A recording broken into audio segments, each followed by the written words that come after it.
Hello again. It's Sticky Plasters. It's only a couple of days since my last video, and I'm back much quicker than I thought I would be. There's a few reasons for that. I think one of which is the effect that doing the video has had on me. It's been quite strange, really. I kind of feel like it's made everything a bit more real, and it's definitely made me want to go ahead with the surgery, not least because of my giant round face, which is all too apparent in the video. I think I have some kind of body dysmorphia in that, although I know I'm big, I never kind of picture myself in my head as quite as big as I see in photographs, so I avoid them. And certainly never ever let myself be on film. So it's a bit of a reality check to me, really, doing this. So I think that's probably one of the biggest things. It's really made me think, you know, I do really need to do something about my weight. It's made me think I'm never wearing my hair up again, and that I need to wear much more makeup. So I'm going to try and address that.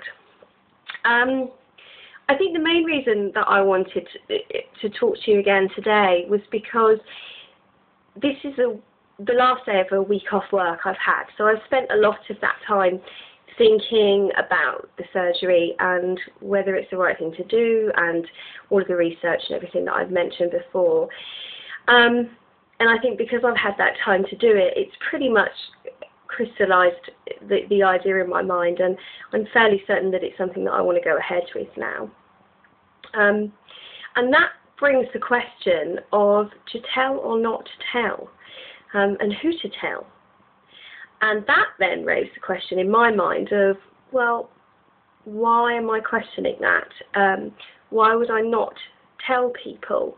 I think this is thanks to Lorraine, my lovely counsellor. Hi, Lorraine. Oh, check me out. Who makes me question the things that I think and the way that I think and the reasons that I think them. Why would I not tell people?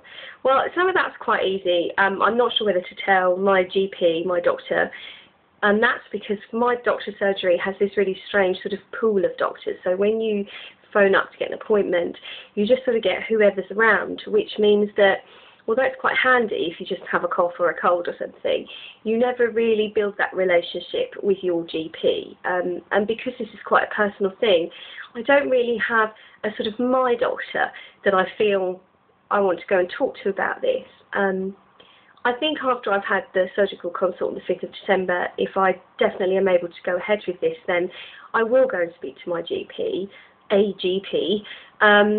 predominantly because I think, you know, they need to know, and if there are any sort of complications or anything, Southampton, which is my nearest clinic, is quite away from home, so I kind of feel like I ought to let them know. Obviously I've told my partner. He was the first one that I spoke to about it when I was even considering it, and you know, as always, he's been great, really supportive. He makes me question the reasons and you know, look at all of the angles and stuff, and he'll back me up regardless of the decision that I make. And I've sent my first video to a few key people in my life. Hello, you know who you are, because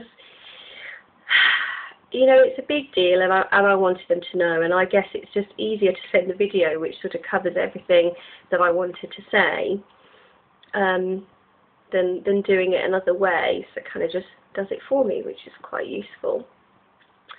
I then think about work and think about, you know, do I tell my boss? If I'm going to need time off work, then I guess really I'm going to need to tell her something.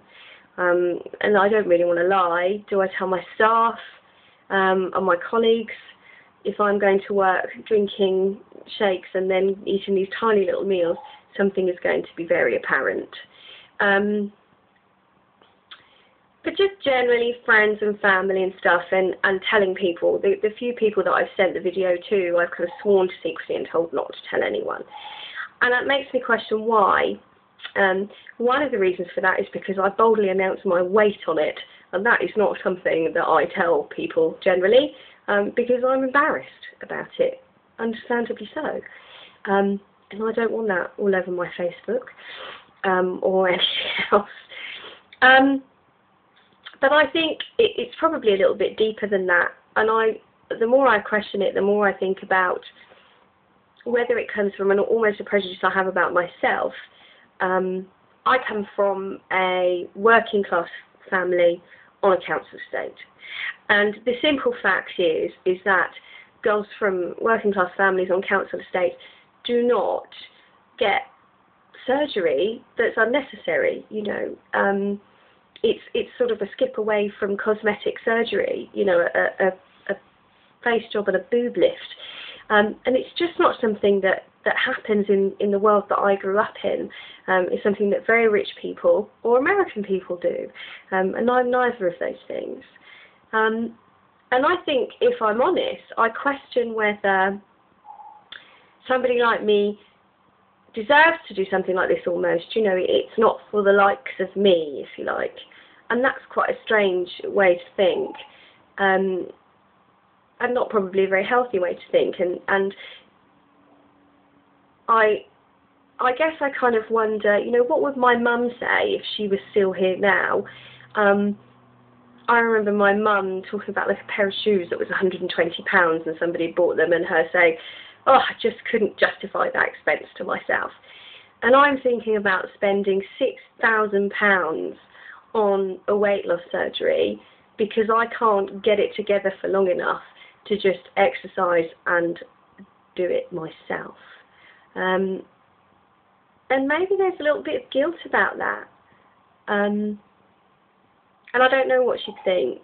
And sadly, I can't ask her. So I guess it's just a sort of strange place in my head, really. I'd be really interested to know how other people have dealt with it, who you've told, who you didn't tell, why, and what people's reactions to that were. It's not that I think anybody's going to be horrible to me or anything else, but it is a big deal, and it's just not very common. Certainly here in the UK, it seems quite foreign thing to do.